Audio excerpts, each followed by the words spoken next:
Beter besluite, dag 1 van 7. Besluit om God te vertrou en nie om op jou emosies staat te maak nie. Voel jy verlore in al jou gedagtes? Dis tyd om 'n keuse te maak, 'n beter besluit te neem en hierdie besluit sal jou hele lewe vir altyd verander.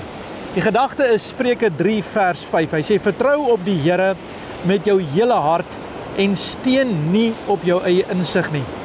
Dis soos 'n klein kindjie wat in 'n donker kamer is en nie weet watter kant toe om te gaan nie. Dalk voel jy so vandag, dalk voel jy verlore, jy weet nie watter kant toe nie. En jou vader kom in daardie kamer in en daai kindjie sit sy hand in sy vader sy hand en hy weet onmiddellik op daardie oomblik, my pa gaan my hier uitlei. Dis vertroue. Vertroue is dit. Dit maak nie saak wat jou omstandighede is nie, jou emosies is nie, jou omstandighede is nie.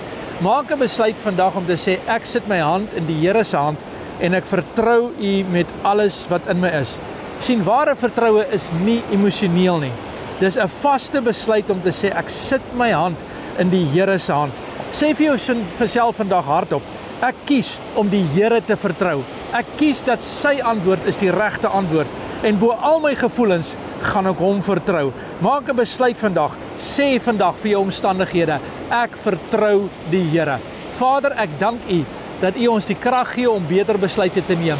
En ek dank U, Here, dat ons nie op ons emosies hoef staat te maak nie, in ons verdwaalde gedagtes te swem nie, Here, maar dat ons vandag op U kan vertrou in Jesus naam.